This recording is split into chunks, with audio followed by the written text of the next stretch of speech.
Wow. Down. Yeah. I'm glad I got home before that happened.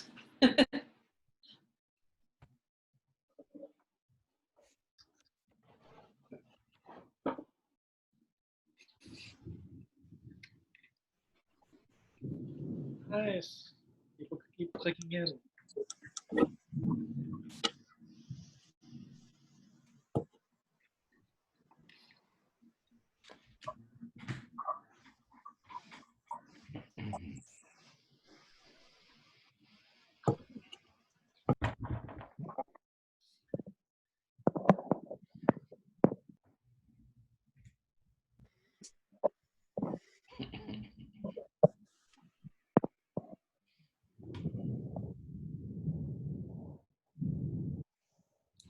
Okay, we can go and get started since it's probably storming in your house too. It's definitely storming in my house. So we'll see how much we can get done before it gets even wilder.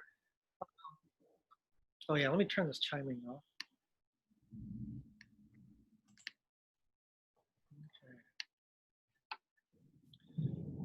I hate putting this out there, but just in case if the storm gets kind of crazy and my power goes out or something and you lose me, I'll try to get on as soon as possible. But after a couple of minutes, if I don't come back on, then we'll just call it a night. Hopefully okay. Any questions? Anything you guys want to talk about?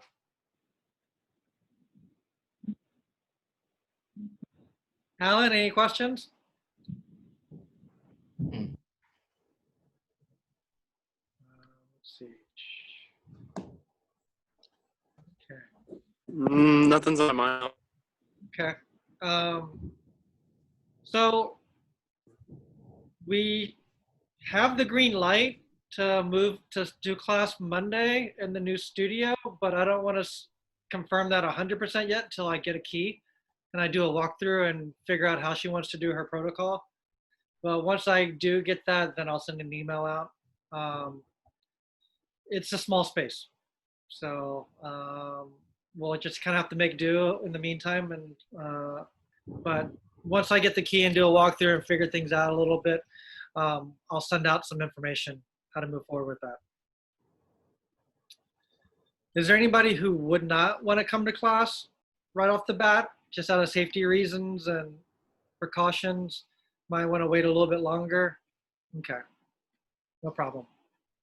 So that'll be good in the early stage to kind of help figure out the space too. So not if everyone comes all at once, then it might overwhelm the space. We might have too many people, but will give us some time to roll it out a little bit and see. Where is it going to be? At the place I told you about, Carol, with Pathways to Fitness over off Airport and 53rd. Yes, yes. Yeah. So, but once I get everything confirmed and I get a key, and I'll let everybody know formally. But it's good to know that there's some people who are going to hold off just a little bit in regards to meeting up right away. Let's see. Someone had sent me a question in regards to they've been doing the practice and they feel like they've had more energy, and to the point where they've actually stopped drinking coffee or having to need to drink coffee. Enjoying coffee and having to drink coffee, two different things. Some people think drinking coffee is bad, and I think everything in moderation. So if you enjoy coffee, you can still get to it, still drink every once in a while, but don't do it because you have to. And some people go to coffee 5-6 cups a day because they need the energy. But the fact that you're feeling energy from the practice, that you don't need the coffee, that's a good sign. But the question was, what are some, let me find it. Are there any specific meditations or medical, any special techniques about conserving energy? And any techniques to be mindful about your energy use throughout the day? So mostly the main important thing is just be mindful of what your energy is. Because if you're mindful, you can, are you high or low? If you're low, then that prompts you to do something about it. So if you catch yourself, oh, my energy's low, or I'm tired, then you can prompt yourself to like, okay, maybe I need to collect my energy from the day. Maybe I need to take in some morning suns. Those are prompts that you can do when your energy's low. If you're kind of sped up and kind of go, go, go, go, go, just checking in and being mindful is enough to like change it.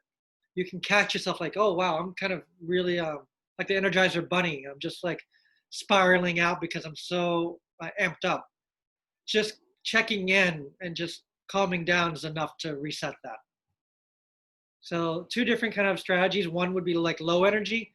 Okay, make mental note. Now what can I do about it? The other one is like, oh wow, I'm going, going, going, going, and I'm spending more energy than I need. How do I calm down? Just go into your mind, into your body, go into Dantian, and just calm everything down. And that's usually enough, just to reset, recalibrate. And then if you catch yourself getting sped up again, then just repeat, reset again. So hopefully that makes sense.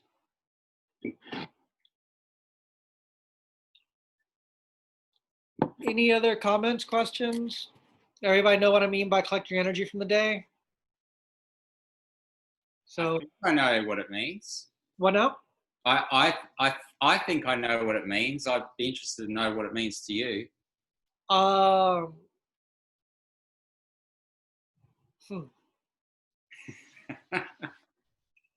That's a good question. I'm going to answer it from that level of training perspective. But the collecting energy from the day is just checking in, see where your energy's at, and seeing where you might have left behind or spent too much energy at certain tasks. So just connecting in with that energy and just calling it back. So just like when we do our practice, we activate our energy, it kind of overflows and our aura gets really big and our energy's, in a very high energy state. We don't need to stay like that all the time.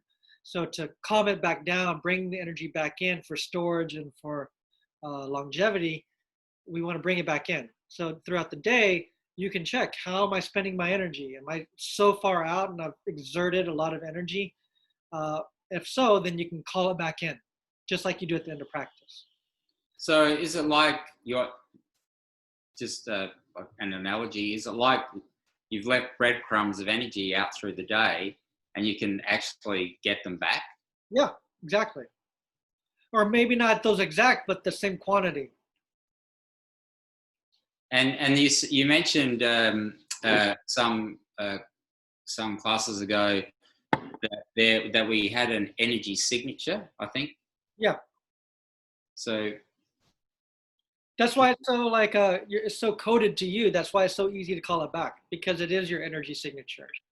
That you're so connected to it that it's easy for you to just come back, and it just comes back automatically. Like the rays of light from a star or something like that.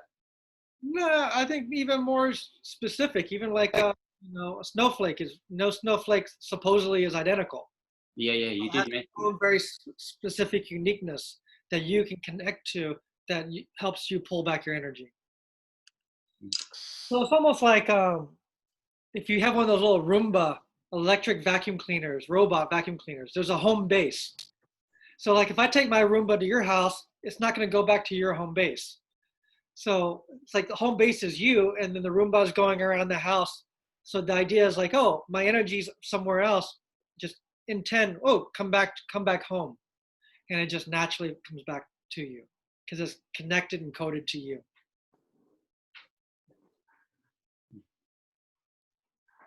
Another analogy I like to give is like, throughout the day, you go spend money and you're using cash that most people don't use this day. But, you buy something for $12 and you give them a 20 and just leaving your change behind. It's like that adds up over time. You just leave $8 here, 50 cents here.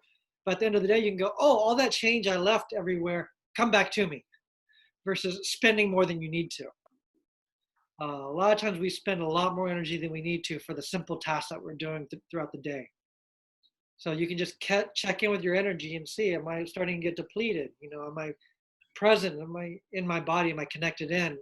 And how am I feeling? If not, then you can just pull back your energy. Good.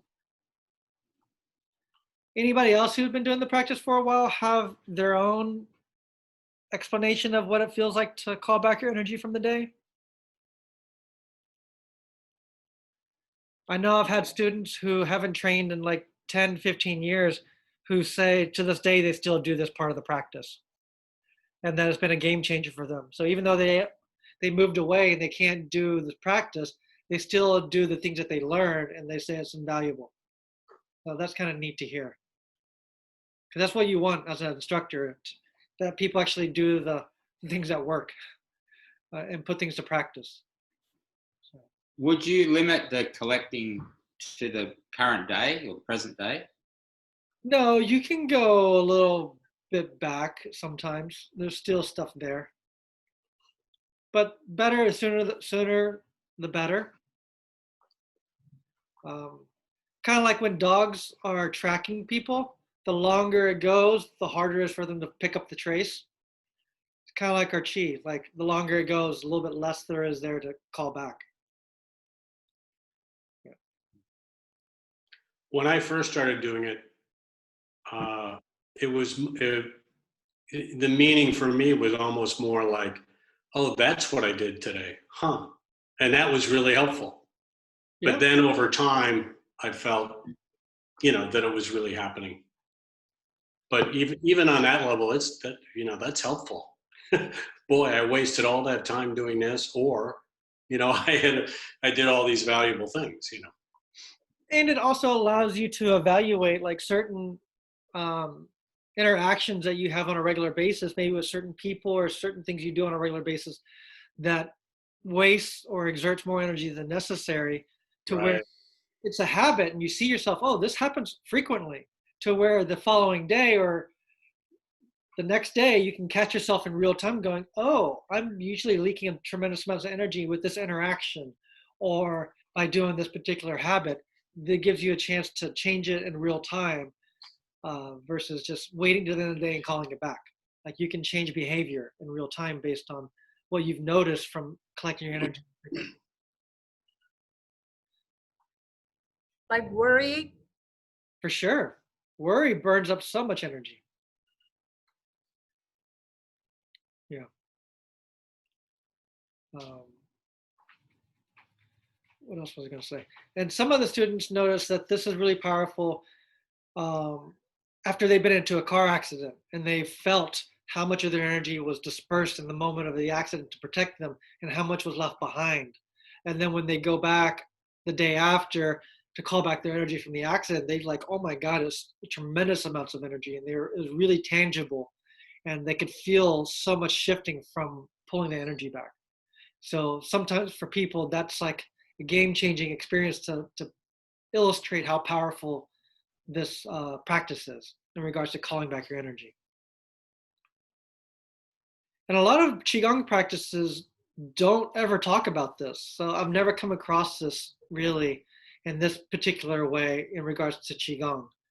I've seen it in some shamanic stuff where they call it what, recapitulation or something. Kelly, do you know what I'm talking about? What's the term? Like recapitulation is a term, but I don't know if we specifically want it. We do, it is, we do things in that I've been taught is like, you also do things like collecting your energy and like not leaving your thing, like kind of with the change is a good analogy, like just not leaving your stuff everywhere. Like, why are you leaving your belongings there? You want to keep that with you. Yeah. Kind of thing. And some people talk about like soul retrieval type stuff.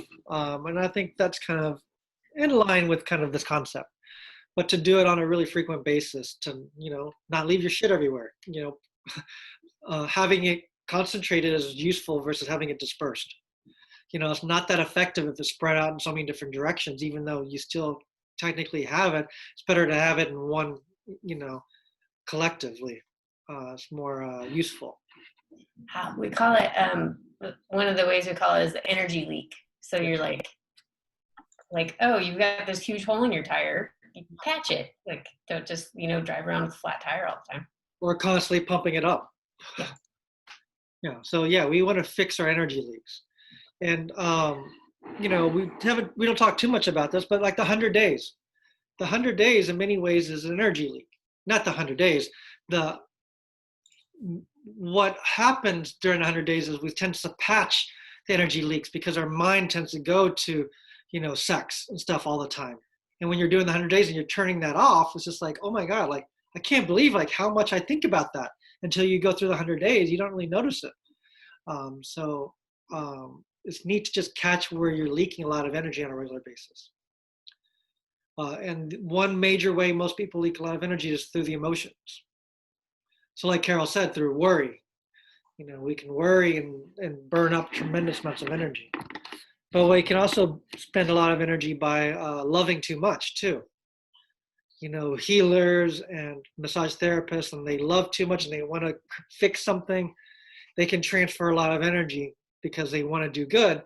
But sometimes more energy isn't necessarily what is needed to fix it, you know, versus the right energy versus the volume of energy can be a little bit more therapeutic. And it can save the practitioner quite a bit too. So, yeah, we don't want to love too much. But for some people, that can be kind of a hard concept to get too. So when you're a massage therapist, you might know what I'm talking about. Oh, I'm not, and you get really interested and focused on it. Oh, let me get rid of this, and then afterwards, like, oh man, I am tired because you pushed a lot of energy into that person accidentally or on purpose. So, but energy management is, you know, a really important piece of this practice. Not only are we cultivating and generating more energy, we're also managing what we have and patching up all the leaks. So even just being mindful does wonders. Yeah. Everybody looks dazed. It's a very interesting and thoughtful conversation. Yeah. It's not the kind of thing that you talk about every day. Oh, for sure. I find it interesting. I think the weather's a little distracting too. Yeah. I've got rain pounding against my windows out here. Yeah, I just got the calmness. Like the sky cleared up a little bit, and it's like all calm right now. So it's like, yeah, it's slowing, coming off now down south as well. I think also from one of the last conversations, we're all trying to make sure our energy doesn't go out into the lightning storm. Yeah. Yeah. We're trying to control the leaks. So. Yeah, exactly. Yeah, I just got done with the conversation with a friend, and she's told me that she got struck by lightning when she was younger. I was just like, oh, you know, like the likelihood of you getting struck a second time is really statistically probable. And she's like, I know, I've done tons of research on that. But if you do get struck by lightning, get acupuncture as soon as possible. You know, there's some really useful techniques that can help balance the energy from that. What else? Any training questions specifically? I know Maureen, you sent me an email. I'm sorry I didn't ever reply, but awesome feedback. Good job on all the breaking. Yeah. One adjustment. Well, not adjustment. A little bit of feedback on the breaking. That once you break quite a bit, then you kind of exhaust a little bit of the energy. So try not to make your biggest break like, oh, I'll break a half tile, another half tile, then a full tile, then 2 tiles, like going greater. By the time you go longer, a lot of the energy has dropped a little bit. So try not to push for a new level of challenge towards the end of the practice. Okay. So kind of warm up and kind of do it at your peak versus towards the end. Okay. Yeah. Right, because where you are energetically right now, there's no question you can just go right through it. But I think because you did a lot of breaking prior to that you know, it just wasn't there. Yeah. Yeah. Okay. Cool. Anybody else?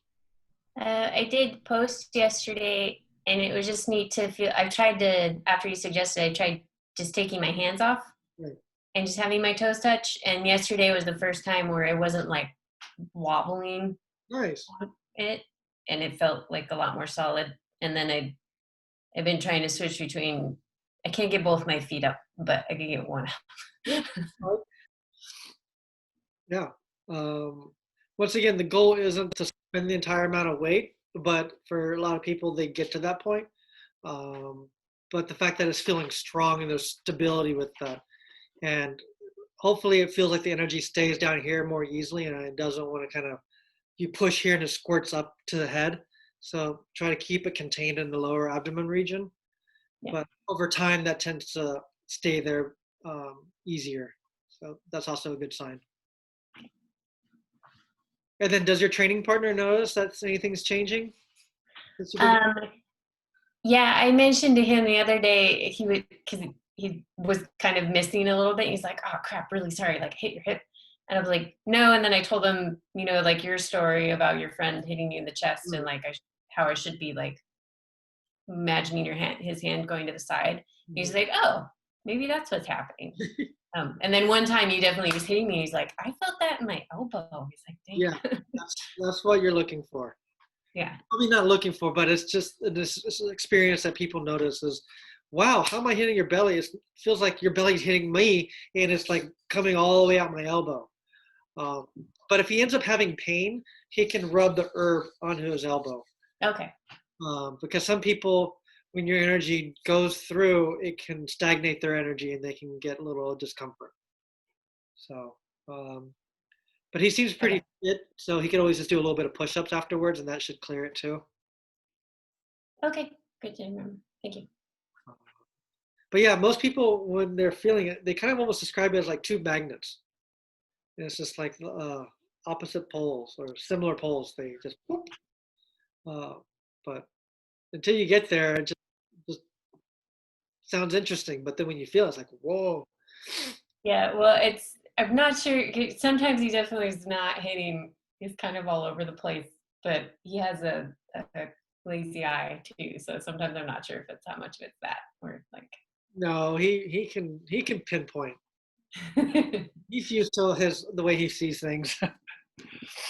But the downside of all this COVID, shutdown and you not able to work with other people is you're missing out on the feeling other people's belly. Yeah, I am. So just when things free up, try to get some two-person practicing with other people so you can feel their experience. Yeah. Because training somebody else is a training in itself as well. Yeah. There's so much to learn and so much value in helping other people with their practice. Yeah. Like I feel grateful that I got to train so many people throughout my years. Even when I was going through Golden Shield, I was just always available, and I would just help people do their two-person practice. So on Saturdays, I would just open up to people who wanted to come do some two-person practice at my house. It was like 4 of us that would train together, but then certain people couldn't make it at that time, so they would pop by later in the day. So I would get to hit so many different people, so I got to feel so much. So there's a lot to that, and being able to sense all that stuff was putting things to practice.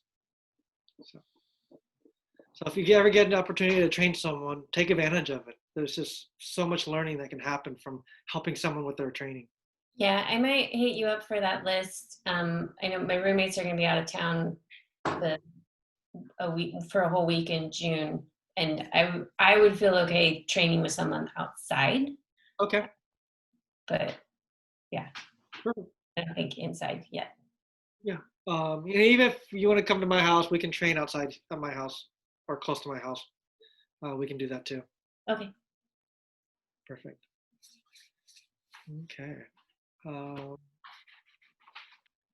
Let's do, since got some of the new starters recently, let's do the mountain meditation. So they haven't done this probably. So this one is nice to actually do standing.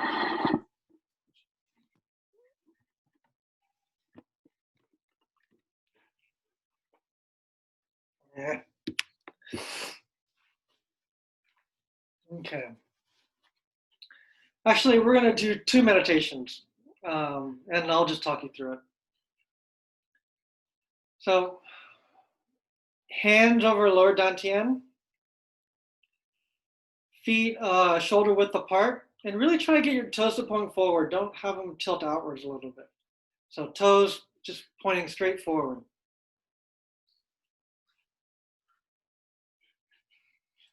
Hands over the navel, tip of the tongue touching roof of the mouth.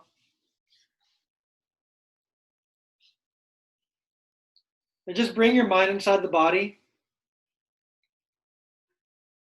Try to tune everything else out.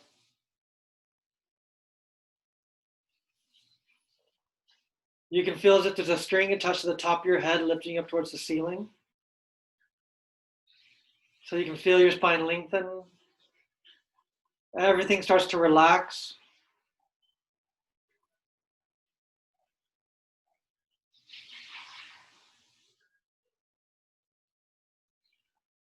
And just bring your awareness to your skin. And allow the skin to soften. So you can tell the skin to soften. It can feel so soft, like the skin of a baby. And the mind tells the chi to open all the pores over the entire body. And just using your mind, we want to call back any energy we've left throughout the day. So keep your mind inside the body, but call back any energy that's floating around that you've left throughout the day. Just intend for that energy to fly back to you and fill you up. So on inhale, call back your energy. Exhale, relax. Inhale, call back your energy again. So with each inhale, call back whatever energy you've left throughout the day.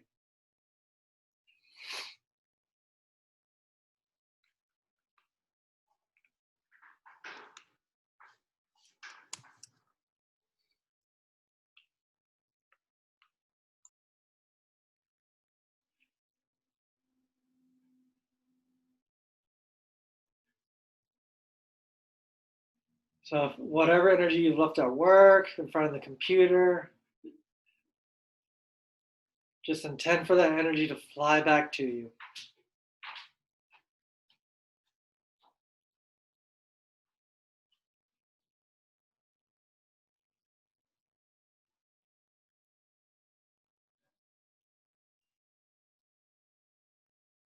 And once you feel like you've collected all your energy from the day, you can just focus on lower dantian. So this is the formal way of collecting your energy from the day. This could be a standalone meditation. You can do this as often as you like. For me, I really enjoyed doing it several times a day, but also right before bed was really useful for me. It helped me really get really deep sleep. So now we'll go into the mountain meditation. So the feet shoulder width apart. Feel your feet sink into the earth. And just imagine yourself as a strong, powerful mountain bursting out of the earth. You're powerful in all directions. You're very stable and grounded and movable. And there's beautiful pine trees growing on all sides of the mountain.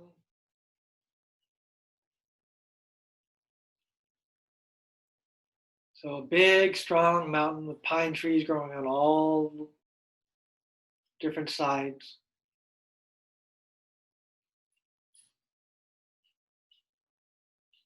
And at the very, very top of the head, there's a crystal clear mountain lake.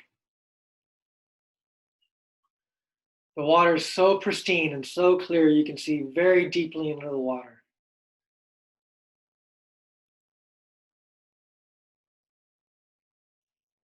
And just allow yourself to breathe deeply and naturally.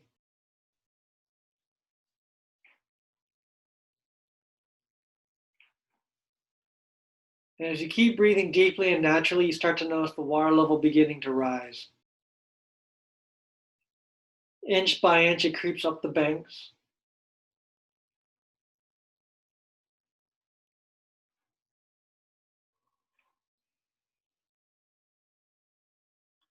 And soon the water level begins to overflow on all sides of the mountain.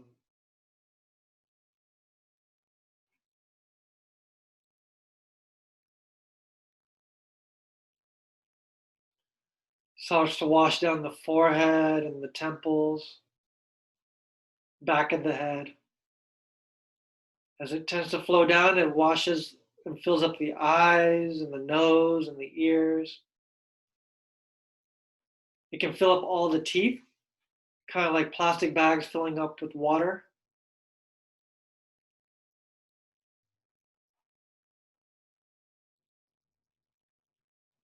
And then over the throat and the neck.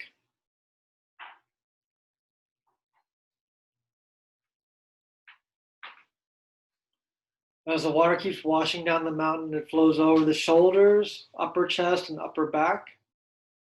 And as it flows over the torso, it seeps inside the torso as well.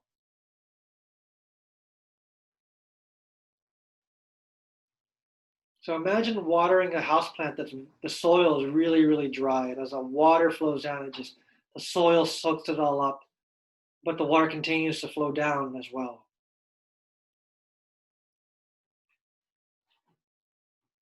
So just feel the water flow down the torso, over the surface, through the inside, over the arms, to the solar plex and mid back and elbows.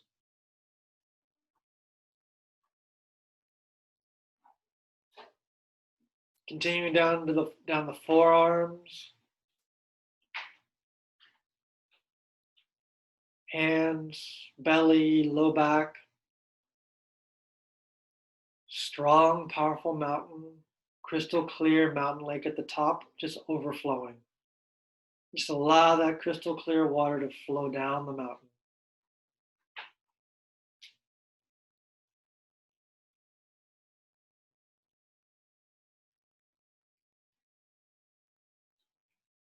Into the pelvis.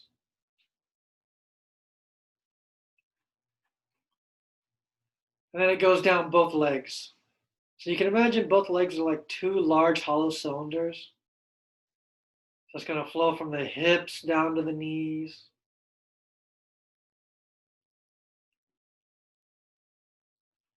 From the knees down to the ankles and feet.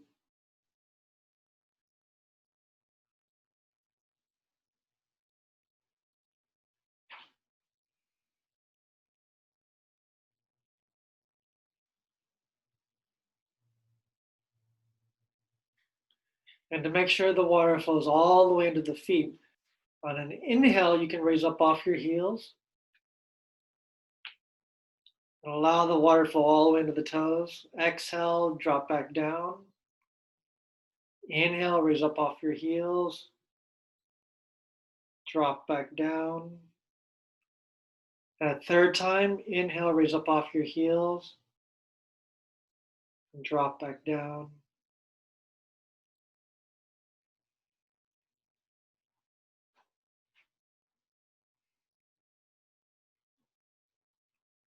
And now beneath both of your feet, you can see a large, white, fluffy cloud. And the cloud starts to float up, circling the legs, circling the mountain. Little by little, the cloud floats upwards.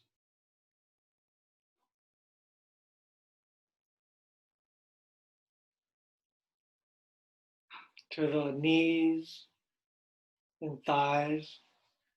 As it floats higher and higher up, it starts to float up the back side of the body. So the back of the thighs to the tailbone and sacrum, stopping at the low back.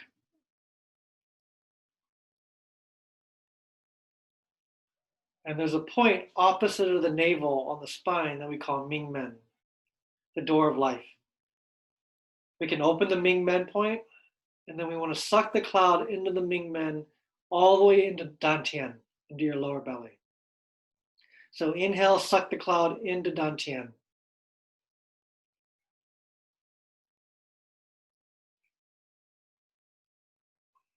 If you can get it in one breath, that's great. If you need to do a second or third breath, that's fine. So just make sure you get the entire cloud into Dantian.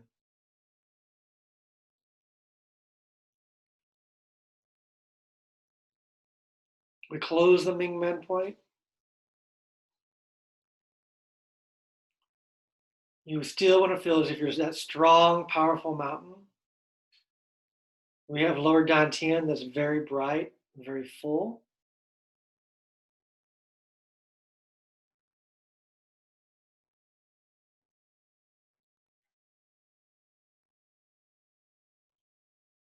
And then whenever you're ready, you can slowly open your eyes, relax the mind, and then come on out. Get the hands nice and warm.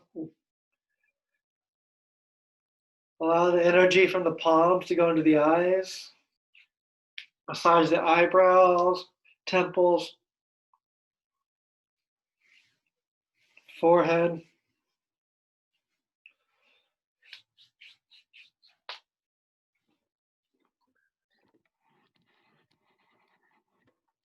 Rubbing the back of the neck.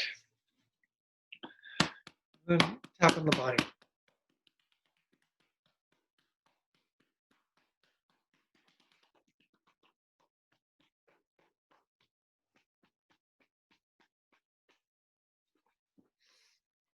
Oof.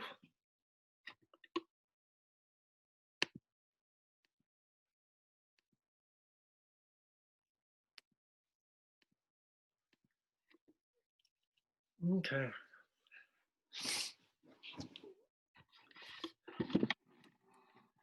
So the way I did it today was I just combined those two meditations because we were already talking about collecting the energy. You don't have to do those two together. They're perfectly fine to do them separate. But for most people, it's good to put into practice collecting energy on a regular basis to where you don't have to be as formal with it. It's nice when you're starting off to be very formal and do it frequently. But as you get better at it, you can just kind of really actively just think it and it automatically runs and does what it needs to do.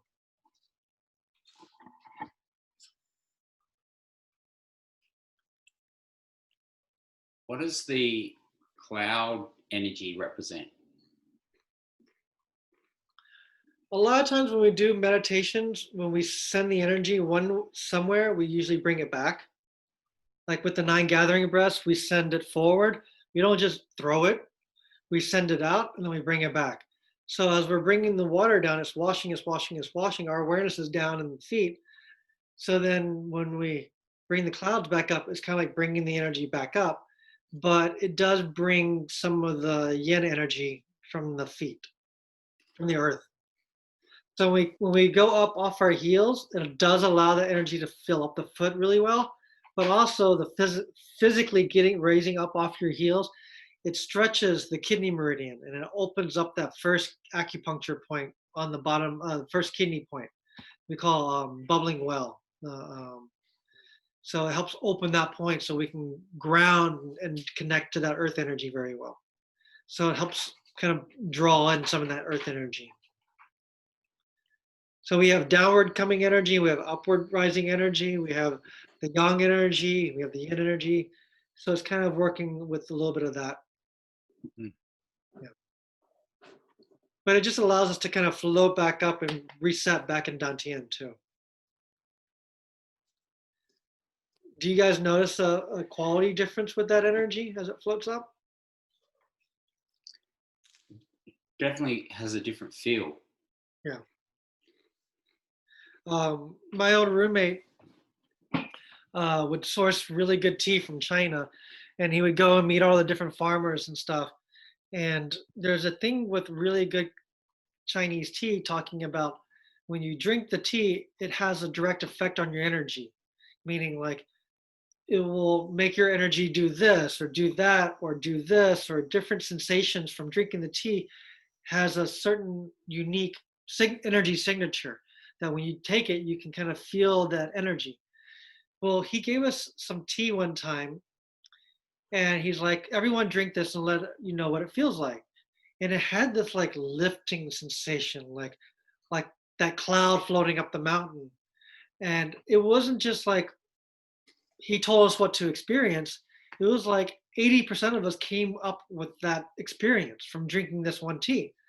And he says, wow, that's awesome that you guys were able to sense that, because one unique thing about this mountain was that it was at a certain elevation that at certain times of the day, the cloud was here, and then where the tea trees were, they would be above the clouds, and at certain times of the day, the cloud would go up and then above. So the cloud would go through like this, where the tree grew for the tea. So that energy of the nature where it grew was kind of that energy signature was embedded into the tea that you could taste, not necessarily taste, but energetically feel when you drink the tea. So that was kind of neat. So that was kind of an experience that I noticed with, that cloud floating up and down the mountain. So for me, that's what I think about now when that happens. It's a good story. Yeah, it was so neat that it was so tangible for everyone to have that same sensation.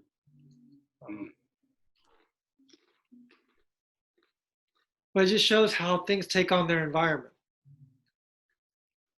So, that's why, training together as a group has a different effect versus training at home. But this training works with dealing with the environment tremendously, because when we're doing this, we're training the environment. We just happen to be the environment that we're causing the stimulation. But then we're also working on the mental environment too, because we have to think correctly to do this practice really efficiently. So not only do you have to do this right, but you have to think right, think the positive things.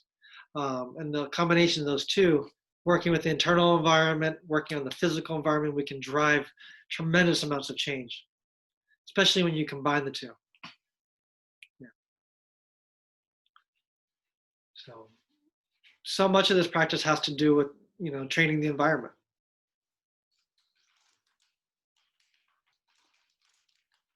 And Dr. Zhang talked about at one point, he was doing some sort of research, and I don't know if it was like college level research or high school level research or middle school level research, but he talked about how he was growing plants, and he took a plant and put it in a really rough climate and then had one in a perfect environment and grew them for so long. And then what he did was he switched them.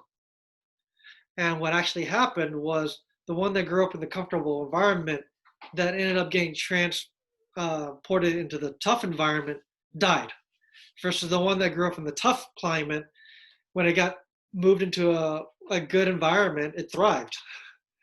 So there's something about that resiliency that we're cultivating. So with each practice, with each stimulation, we can think we're just getting stronger and stronger, not just physically, but energetically and resiliency-wise.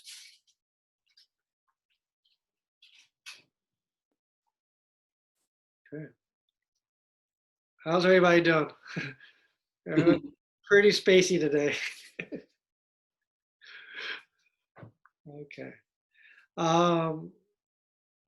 The raining stopped here. The skies are, holy cow, completely clear, which is really bizarre. But if no one else has any other questions, then we'll wrap it up for today. And any other comments, questions? Everyone good? Is there any particular food regime that Dr. Young would suggest, other than limiting the number of meals you have in a day?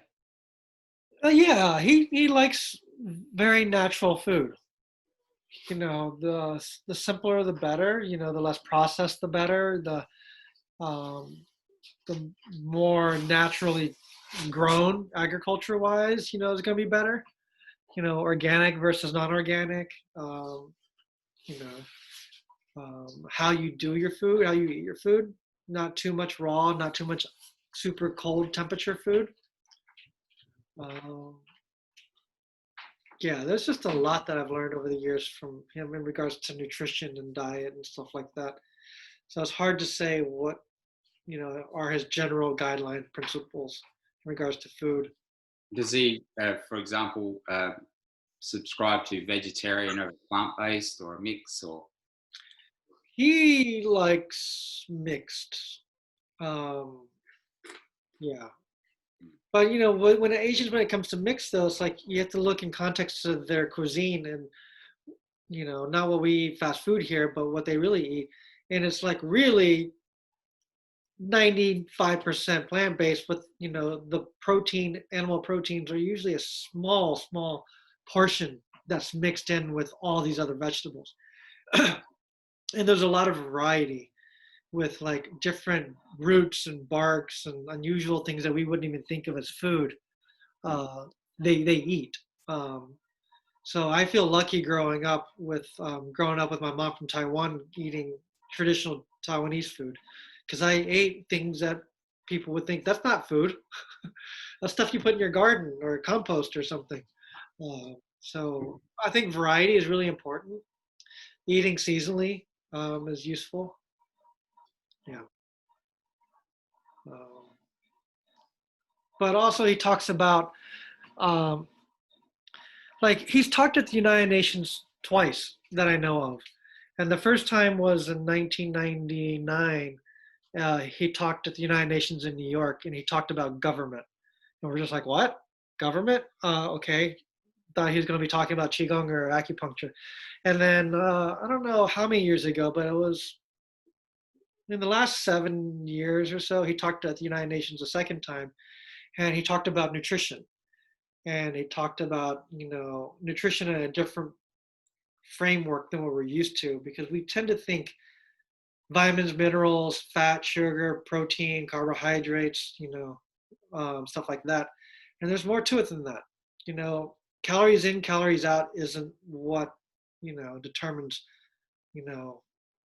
diet anymore, because we used to count calories, and 200 calories from fat is much different than 200 calories from sugar. It has completely different effects on people. But even things like iceberg lettuce, they used to say is worthless. There's no nutritional value to it. But now they're finding out that there's a lot of nutritional value to it, because all the plant-based water is high in water content. It's high in fiber. There's a lot of trace minerals that are in the water within the so in the old days we used to think, oh, it's not spinach, it's not arugula, it's not the field greens. There's no benefit to eating it, but there's so much more research showing how important fiber is. So even things like iceberg lettuce is still useful in the big picture. So he looks at food a little bit more holistically than just the individual components and stuff like that. That's always been a talk of his, is to write a book on diet nutrition on top of all the other books that he needs to write first. But he does say reduce caloric intake, try not to snack, and create space between each meal. Yeah, so those are some of the general concepts that he has. And also when in regards to fresh food, we don't think too much about this, but the moment you cut the food, it changes.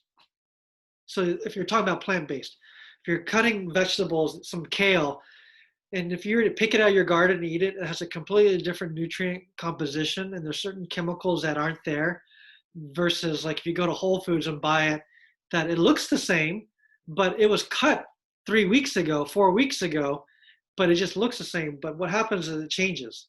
So the amount of sulfites in a lot of greens actually increase the older it is. So there's things like that we don't ever think about in regards to the quality of our food. The sooner we can get it from cutting it to our plate, much different quality than it being in a refrigerator. You go buy it at Whole Foods, it's already been dead for 2-3 weeks.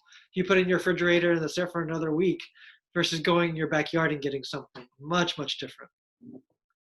So if you have an opportunity to eat food in that way, it's a game changer. Yeah.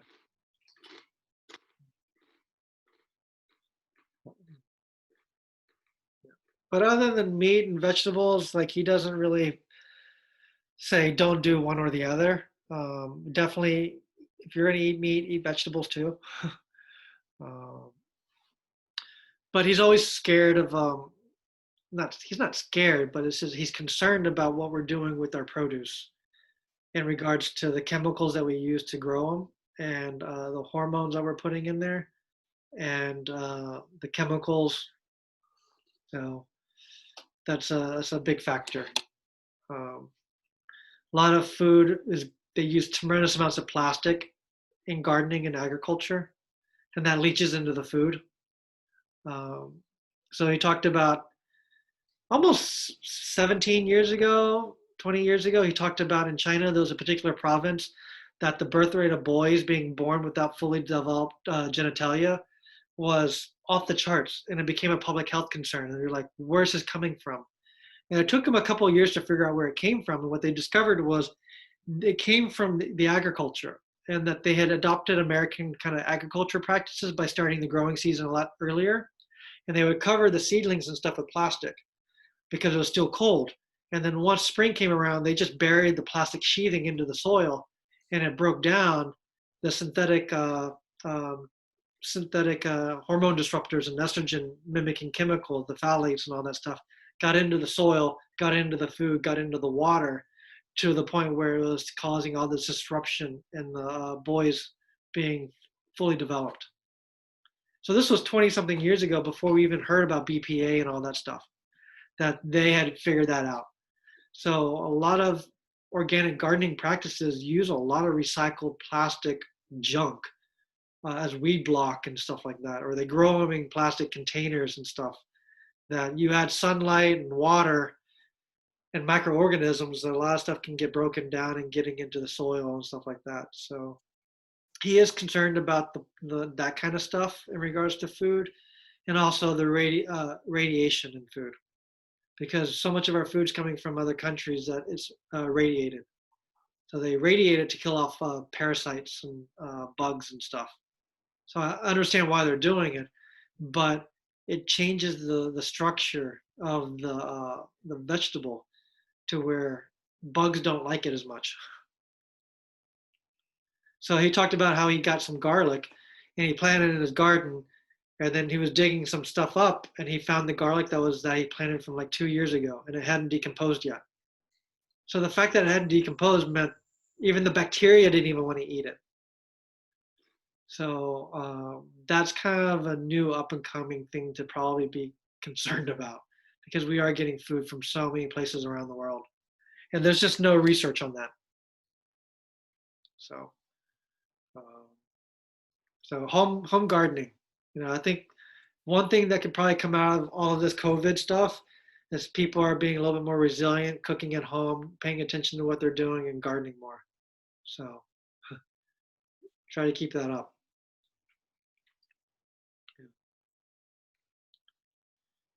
Any other comments, questions? Okay.